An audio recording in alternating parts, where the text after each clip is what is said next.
துதி செய்ய தொடங்கியதும் எதிரிகள் தங்களுக்குள் வெட்டுண்டு மடிய செய்தி.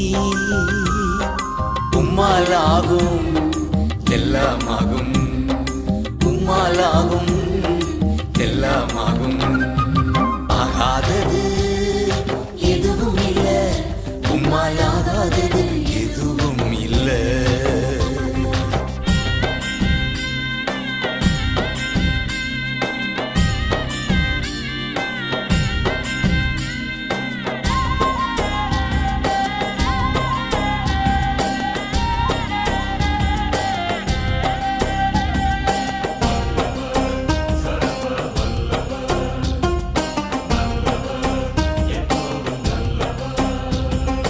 அலங்கார வாசலிலே அலங்கோல முடவன் அன்று நடந்தானே இயேசு நாமத்தில்.